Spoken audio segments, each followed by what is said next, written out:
अस्सलाम वालेकुम स्टूडेंट्स। जैसे कि आप लोगों को पता है कि हमने चैप्टर नंबर 4 स्टार्ट किया है। चैप्टर नंबर 4 में जो है आज डिस्कस करेंगे मैन्युफैक्चरिंग ऑफ H2SO4।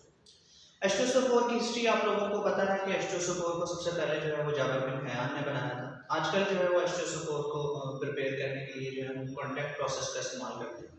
और इंडस्ट्रियली अगर आपने प्रिपेयर करना है या फिर इसकी प्रिपरेशन को देखना है H2SO4 की, तो ज़्यादातर जो है वो यही कॉन्टैक्ट प्रोसेस इस्तेमाल किया है। तो इस कॉन्टैक्ट प्रोसेस का क्या प्रिंसिपल है, इसमें जो हम कैसे मैन्युफैक्चरिंग करते हैं H2SO4 की, आज जो है हम ये डिस्कस करेंगे, डिटेल के साथ डिस्कस करेंगे। तो सबसे पहले हम बात करते हैं प्रिंसिपल की, बात करते हैं कि प्रिंसिपल क्या है कॉन्टैक्ट प्रोसेस का। कॉन्टैक्ट प्रोसेस में आप जो है सबसे पहले नेचुरली आपको कहीं से भी सल्फर मिलती है, आप सल्फर लें। सल्फर जो है आपको वो भी मिल सकती है, आपको आयरन सल्फाइड की शक्ल में भी मिल सकती है सल्फर। तो आप जो है उस सल्फर की जो है वो सबसे पहले बर्निंग करवाएं और उसे जो है सल्फर डाइऑक्साइड में कन्वर्ट करें। सल्फर डाइऑक्साइड को जो है आप दोबारा उसकी ऑक्सीडेशन करें तो आप उसे जो है सल्फर ट्राइऑक्साइड में कन्वर्ट कर लें। सल्फर ट्राइऑक्साइड से आप जो है ओलियम बनाएं और ओलियम से जो है आप H2SO4 बनाएं। तो ये जो है इसका प्रिंसिपल है। इसी को देखते हैं कि डिटेल के साथ जो है हमें क्या बताता है कॉन्टैक्ट प्रोसेस। तो इसकी जो है प्रोसेस फ्लो डायग्राम आपके सामने बनी हुई है। इस प्रोसेस फ्लो डायग्राम में मेनली जो है वो 3 स्टेप्स हैं, 3 पार्ट्स हैं इसके। पहला पार्ट जो है वो सबसे पहले आपने जो है सल्फर से जो है वो सल्फर डाइऑक्साइड बनाना है। आप कैसे बनाएंगे सल्फर डाइऑक्साइड? आप सल्फर की जो है वो ऑक्सीडेशन करवा लेंगे। आप यहाँ पर पायराइड भी यूज कर सकते हैं, आयरन सल्फाइड यूज कर सकते हैं, जिसकी आप ऑक्सीडेशन करवाएंगे तो वो जो है सल्फर डाइऑक्साइड में कन्वर्ट हो जाएगा। और इसकी ऑक्सीडेशन आप किस में करवाएंगे? इसकी ऑक्सीडेशन जो है आप बर्नर में करवाएंगे। यहाँ पर बर्निंग प्रोसेस होगा और आपका सल्फर जो है वो ऑक्सीडाइज होकर सल्फर डाइऑक्साइड में कन्वर्ट हो जाएगा। सल्फर डाइऑक्साइड बनने के बाद यहाँ पर आपने जो है सल्फर डाइऑक्साइड बना लिया। उसके बाद यहाँ से लेकर यहाँ तक जो है ये अब आपका प्योरिफिकेशन चैम्बर है।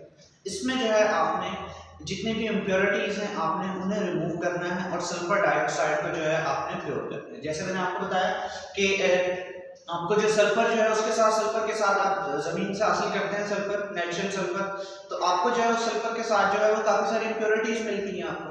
तो आपने जो है इन इम्प्योरिटीज को रिमूव करना है ताकि हमारा जो है वो प्रोसेस जो है वो प्योर हो सके और हमें जो है ज्यादा से ज्यादा H2SO4 की जो है वो प्योरिटी मिल सके। तो यहाँ से लेकर यहाँ तक सारे के सारे स्टेप्स में हम जो है इसकी प्योरिफिकेशन करेंगे। तो प्योरिफिकेशन कहाँ से स्टार्ट होती है? पहला स्टेप जो है प्योरिफिकेशन का, स्टीम की मदद से हम जो है जितने भी डस्ट पार्टिकल्स हैं उन्हें हम रिमूव करते हैं। और इसके साथ मैंने जैसे आपको बताया कि आप सल्फर जब नेचुरली हासिल करते हैं तो उसके साथ जो है काफी सारे ऐसे अनवांटेड पार्टिकल आ जाते हैं। तो आपने जो है वो जितने भी सॉलिड पार्टिकल हैं, डस्ट पार्टिकल हैं, स्टीम की मदद से उन्हें रिमूव कर लें। उसके बाद जो है यहाँ पर आपने इन स्पाइरल ट्यूब्स की मदद से जो है वो वाटर की हेल्प की मदद से आपने जो है इसे कूल करना है और आपने इन्हें कूल करना है जब तक इसका टेम्परेचर जो है वो 100 डिग्री सी ना आ जाए, क्योंकि जब आप बर्निंग करते हैं तो इसका टेम्परेचर जो है इस गैस का टेम्परेचर काफी ज्यादा हो जाता है। तो आपने क्या करना है, आपने जो है इसे कूल करना है और इसे इसका टेम्परेचर जो है वो डाउन करना है, 100 डिग्री सी तक आपने इसका टेम्परेचर डाउन करना है।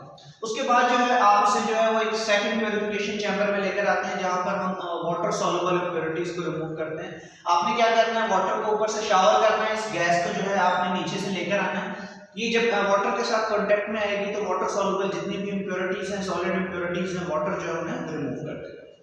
उसके बाद अब आप नेक्स्ट चैम्बर में लेकर आए। यहाँ पर हमने कंसंट्रेटेड H2SO4 रखा हुआ। कंसंट्रेटेड H2SO4 जो है वो हाइग्रोस्कोपिक इन नेचर होता है। यहाँ पर जब आपकी गैस वाटर के साथ टच में आई है तो आपकी गैस में जो है वो मॉइस्चर शामिल हो गया। अब आपने अपनी गैस में से मॉइस्चर को रिमूव करना है। इसके लिए हम कंसंट्रेटेड H2SO4 का इस्तेमाल करेंगे। कंसंट्रेटेड H2SO4 जितना भी वाटर होगा यहाँ से अब्सॉर्ब कर लेगा और आपकी गैस को जो है वो ड्राई कर लेगा। तो इसलिए इस चैम्बर को हम ड्रायर चैम्बर भी कहते हैं। उसके बाद अब आप जो है यहाँ पर लेकर आए आर्सेनिक प्योरीफायर में लेकर आए। जैसे मैंने आपको बताया कि कुछ अनवांटेड इम्प्योरिटीज आ जाती हैं, उन अनवांटेड इम्प्योरिटीज में हमारे पास आर्सेनिक जो है वो टॉप पर। आर्सेनिक को आपने अगर पहले रिमूव नहीं किया, ये आगे जाकर जो है बहुत ज्यादा तंग करेगा। तो यहाँ पर हम स्पेशली जो है आर्सेनिक को रिमूव करने के लिए आर्सेनिक प्योरीफायर लगाते हैं और उसके लिए जो है हम यहाँ पर एक डिस्टिलेशन कॉलम बनाते हैं।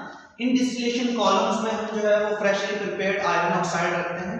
आयरन ऑक्साइड जो है इसे आर्सेनिक को अब्सॉर्ब कर लेता है और हमारी गैस को जो है वो आर्सेनिक फ्री कर देता है। उसके बाद हम इसे लेकर आते हैं नेक्स्ट टेस्टिंग के लिए लेकर आते हैं कि हमने ये जो प्योरिफिकेशन सारी की है ये कंप्लीट हो गई है या अभी इनकम्प्लीट है। टेस्टिंग बॉक्स जो है आपको बताएगा कि आपकी प्योरिफिकेशन जो है ये कंप्लीट हो गई है, तो आप इसे जो है आगे भेज दें। अगर ये इनकम्प्लीट है तो आप जो है इसे वापस सेंड कर दें। इसमें अगर सॉलिड पार्टिकल्स इम्प्योरिटीज वगैरह अभी भी रह गई हैं तो उस गैस को जो है ये सेपरेट कर लेता है और उसे जो है वो वापस भेज देता है। तो यहाँ पर आपने सबसे टेस्टिंग करनी है। टेस्टिंग करने के बाद अगर आपको जो है वो ओके मिल जाता है तो अब जो है आपका प्योरिफिकेशन का जो काम है वो कंप्लीट हो गया। उसके बाद जो है अब आप जो है इसे नेक्स्ट चैम्बर में लेकर आए। यहाँ पर जो है कॉन्टैक्ट प्रोसेस होगा। आपने सल्फर डाइऑक्साइड को कन्वर्ट करना है सल्फर ट्राइऑक्साइड में। आप सल्फर डाइऑक्साइड की ऑक्सीडेशन करें और इसे जो है वो सल्फर ट्राइऑक्साइड में कन्वर्ट कर लें। इसके लिए आपको strong oxidising agent vanadium pentoxide चाहिए होगा, जिसकी मदद से आप जो है सल्फर डाइऑक्साइड को जो है वो सल्फर ट्राइऑक्साइड में कन्वर्ट कर लेते हैं। उसके बाद आप इसे नेक्स्ट चैम्बर में लेकर आते हैं। यहाँ पर जो है अब्जॉर्प्शन टावर है। अपने सल्फर ट्राइऑक्साइड को जो है पहले ओलियम में कन्वर्ट करना है और उसके बाद ओलियम में जो है वो वाटर की अब्जॉर्प्शन करवानी है, जिससे जो है वो ओलियम जो है वो उसमें कन्वर्ट हो जाएगा H2SO4 में। इस अब्जॉर्प्शन टावर में ये रिएक्शन हो रहा है। आपने सबसे पहले जो H2SO4 की अब्जॉर्प्शन करवानी है और जो है इससे ओलियम की प्रिपरेशन होगी। यहाँ पर एक बात आपने याद रखनी है कि सल्फर ट्राइऑक्साइड में अगर आप वाटर ऐड करें तब भी जो है आप H2SO4 बना सकते हैं, लेकिन आपने ऐसा नहीं करना क्योंकि वो जो है एक हाईली एक्सोथर्मिक प्रोसेस है। इस प्रोसेस अगर आप सल्फर ट्राइऑक्साइड में डायरेक्ट वाटर ऐड कर देंगे तो इतनी हीट रिलीज होगी जिससे जो है आपका पूरा का पूरा प्रोसेस जो है वो डिस्टर्ब हो जाएगा। हाईली एक्सोथर्मिक प्रोसेस है, जिसकी वजह से हम पहले जो ओलियम की प्रिपरेशन करते हैं और ओलियम की प्रिपरेशन करने के बाद जो है हम H2SO4 की प्रिपरेशन करते हैं। तो ये जो सारी की सारी मैन्युफैक्चरिंग डिस्कस की है हमने, ये सारे के सारे स्टेप्स आपके सामने लिखे हैं। आप लोगों ने जो है वो as it is in steps को याद रखना है। बहुत इंपॉर्टेंट लॉन्ग क्वेश्चन है ये contact process manufacturing of H2SO4। आगे चलते हैं। यहाँ पर हम आपको थोड़ी सी फिजिकल प्रॉपर्टीज भी बताते हैं H2SO4 की कौन कौन सी फिजिकल प्रॉपर्टीज हैं। सबसे पहली फिजिकल प्रॉपर्टी जो है कलरलेस लिक्विड है और इसकी जो है कोई ऑर्डर नहीं होती, कोई स्मेल नहीं होती। इसकी स्पेसिफिक ग्रेविटी है 1.834। लास्ट टाइम जैसे मैंने आपको जो है स्पेसिफिक ग्रेविटी के बारे में बताया था, इसका फार्मूला भी लिखकर बताया था। 1.834 ये शो कर रहा है कि इसकी डेंसिटी जो है वो 1.89 जो है वो वाटर की डेंसिटी से ज्यादा डेंस होता है as compare to water. Freezing point जो है इसका 10.5 डिग्री सी है। बॉइलिंग पॉइंट जो है वो 338 डिग्री सी है। क्रोसिव नेचर का होता है, इसलिए इसकी स्टोरेज का बड़ा मसला होता है। आपने बड़ा ध्यान से इसे स्टोर करना होता है क्योंकि आप जिस कंटेनर में से स्टोर करेंगे उसे जो है ये क्रेनियम कॉज करेगा उसके लिए। उसके अलावा जो है इसे कंसंट्रेटेड H2SO4 को वैसे भी इतना इस्तेमाल नहीं किया जाता क्योंकि अगर आप इसे यूज करते हुए आपकी स्किन पर ये गिर जाए तो आपकी स्किन जो है वो बर्न हो सकती है इसकी वजह से।